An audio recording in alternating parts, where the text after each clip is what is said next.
In the vast expanse of space, the local starscape came into view on the forward view screen as hundreds of ships emerged from subspace. We had been traveling for over 2 years to reach this nearly empty patch of space, spanning a great distance across the galaxy, bypassing tens of billions of stars and several campaign fronts. Expedition report, I directed to our sensors officer. They replied, yes, fleet leader.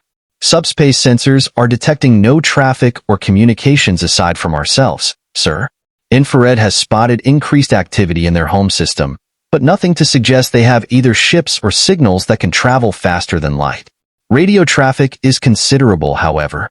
Reflecting on my commands, I recalled that a survey probe had detected signs of an unknown sapient species in the local region of the galaxy. My task was to remove the locals and scout every system within several hundred light-years to prepare for a construction fleet to build a supply base, facilitating our advance into enemy territory. The sensors officer essentially confirmed that the recently discovered locals were defenseless against us, reinforcing my assessment of this mission as a worm-hunting expedition. Instruct the scout division to survey every star nearest the locals' home system, I commanded, to establish how far they have spread. Afterward, the scout ships may purge any system lacking a significant threat at their discretion. If no subspace communication systems are discovered, the rest of the fleet will travel to a new rally point 7.62 light months from the star on a direct heading. We will await the scout reports and devise plans based on new information. Yes, fleet leader, the officer acknowledged. Sitting on my command throne, I monitored the intelligence reports as they came in. I hoped that this mission wouldn't consume the remainder of my lifespan, leaving me a chance to fight in a conflict that truly mattered someday. As I looked down on my throne, I noticed my hair scattered all over it. Perhaps I'd be remembered for excessive shedding. Retrieving a brush and lint roller, I tidied up, contemplating the possibility of leaving a mark on the galaxy. When our scouting orders arrived, I was assigned to explore an orange dwarf star 10.5 light-years from the yellow star occupied by our new enemy. With only 5 others aboard my ship, we operated on a 3-shift system. Arriving at the system, I was awed by its richness, with 2 asteroid belts, a gas giant, and several moons.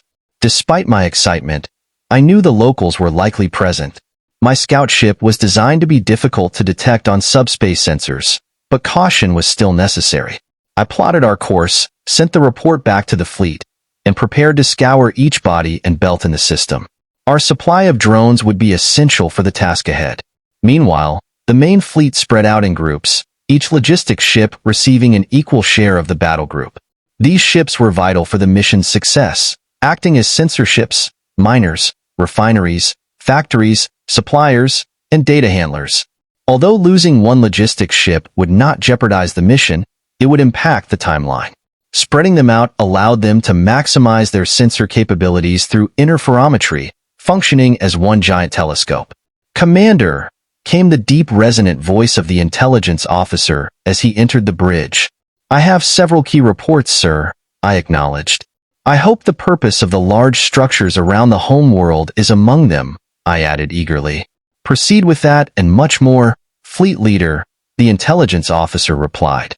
Are you familiar with the space elevators of the home world? She asked. I am, I confirmed. Intel has concluded that these structures serve a similar purpose, but operate on a fundamentally different design paradigm. The main failing of the home world elevators is the fact that they are little more than choke points for resources due to the several days it takes for cargo and passengers to transit their great lengths, and they can only service one ground location. I'm beginning to see a pattern in the facts you are sharing, I remarked. The intelligence officer continued. The structures around the enemy home world are circular and elliptical along paths that a real orbiting object could take. At first, we could not determine how the many ground connections along their lengths could be holding themselves up, much less the ring structures. One of our more clever ones suggested that the ground connections are actually under tension, forcing the rings to follow the rotation of the planet every rotation, and serving as structures traversable by passenger and cargo vehicles. The rings are held up by an active support mechanism, likely cables or particulate matter that flow through the rings at greater than orbital speeds through magnetic interaction with the ring structure. This mechanism provides an outward force to keep them up and rigid, she detailed. I think I understand, I replied. It's like a flexible tube that has become rigid when fluid flows through it at high pressure. An excellent analogy, sir, the intelligence officer agreed. The significance, sir, is concerning. These creatures, humans as they call themselves, are capable of shifting immense amounts of mass off the planet. These rings can host many things above the atmosphere. Cities, farms, power facilities, factories, weapons, but most importantly, rails, she said with a tone I did not like. Do you consider these to be significant? I inquired. Yes, sir. We prioritize the seizure of asteroid belts because they represent a lot of mass that does not need to be lifted out of a gravity well. Such a clever structure would turn galactic conflict on its head. What is more concerning is that once we identified their spectrographic signature, we realized that there is at least one of these around every planet, large moon, and the star. These structures are hurling craft across the solar system and catching them too. They could be used to deploy a vast fleet on a small timescale or evacuate even their homeworld in short order. As you said, this is clearly an important paradigm shift from either ourselves or our foes, she explained. Has this signature been shared with the scouts? I asked. Turning to face the comms officer, I saw that he was already watching me. Message ready, sir, he said. Rolling my eyes, I knew inside that I was never letting this one go. Send it, I ordered. With a press of a button, it was done. Returning my attention to the intelligence officer, I acknowledged. I understand you have several more reports. She nodded. Yes, fleet leader. None, I fear. Make me confident about our goals. On Scout 61, this year's long foray across the galaxy was the first mission for myself and my crew, I recounted. Our wing leader handed us the safest series of destinations to check within the survey radius, to act as a review for the Green crew. Our first stop had us simply take a high-detail recording of the system from two opposite locations that we would visit once before leaving, as was practical when examining the tiny systems of worlds around Jovians or dwarf stars. Then, we had a multi-step survey through a more complicated system. Lastly, we arrived at a red giant star just over 20 hours of travel time from the home system of our next foe. Even as we regained focus after the turbulent experience of exiting subspace, an alarm was sounding. The instant it took the pair of us on duty to recognize the alarm was enough to panic all of us for just a moment, I recalled. As it was only seconds before the off-duty crews arrived on the bridge, we looked at the screens and saw something we were never trained to deal with. But in training, we were told to expect vectors of only so great a range of values. That is to say, we never expected to see a ship in real space going even 1% of the speed of light. Within $1.20 of us was a ship traveling at 8%. This was a mind-boggling number. I had assumed that it must be a tiny ship, but I awaited more conclusions from my sensor panel, I continued. As we accumulated data from our passives, the actives were not automatically used because they worked by hitting a target with energy of one sort or another and watching for returns. And that wasn't very stealthy. It would also take 20 light minutes for them to work, except for the ones geared for subspace, I explained. Turning toward the ship leader and my friend, I recommended. If the other reporting is correct, the enemy may not be able to detect active subspace sensors. I recommend their use. Moments later, we could see an image form. We saw a tower of a ship, and we saw its mass distribution. There were no countermeasures in place to resist our sensors, which only reinforced our belief that they were ignorant of the existence of. The massive alien craft, descending towards the red giant star, caught our attention. Its fusion drive system roared with power, hinting at the impressive energies it possessed. Yet, its purpose remained mysterious. Surrounding its toral fusion reactor was an enigmatic material, folded and structured in peculiar ways, defying our attempts at identification. Above this central structure stood a tower of metal, likely a steel variant, supporting immense heat radiators.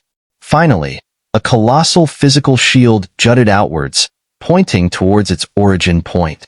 The absence of any visible crew raised questions about its autonomy or remote operation. As it decelerated, concerns arose about its impact on the star's atmosphere. Speculations abounded among the crew, pondering the nature of this alien vessel and its potential threat. However, our orders were clear. Monitor the craft and await further instructions from Fleet Command. Despite the tension, we resumed our duties, knowing that answers would come in due time. Our journey continued to Scout 25, where an anomaly on a moon caught our attention. A gray metallic substance spread across its surface, prompting curiosity and cautious investigation. Samples were collected before we moved on to our next destination, leaving the mystery behind. As we traveled, thoughts of promotion and camaraderie buoyed our spirits. Docking with Scout 61 for a brief respite, we found solace in unity amidst uncertainty. A sense of duty drove us forward, despite the unknown dangers lurking in the vastness of space. Back on our main mission, we encountered the alien fleet, sparking intrigue and apprehension.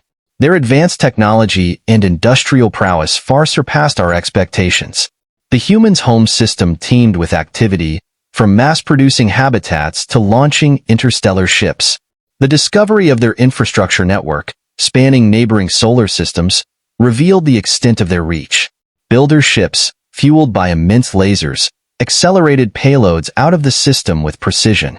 Their civilization, once confined, now sprawled across the cosmos, reshaping space to their will. Yet, our journey took an unexpected turn as electrical problems plagued our fleet.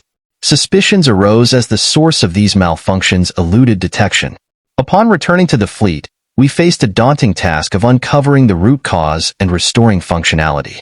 However, our efforts were interrupted by the arrival of the logistics division, their presence raising alarms and suspicions. Before we could react, we found ourselves compromised, our systems infiltrated by an unknown entity. The realization dawned. We were under attack, outmaneuvered by a foe beyond our comprehension.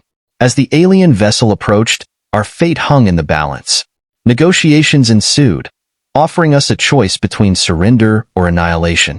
Facing an uncertain future, I made my decision, guided by the hope of preserving our species and finding redemption amidst the stars. Now, as we watched our fleet depart, a sense of resignation mingled with defiance. Despite the odds, we remained united, ready to face whatever lay ahead in the vast expanse of space.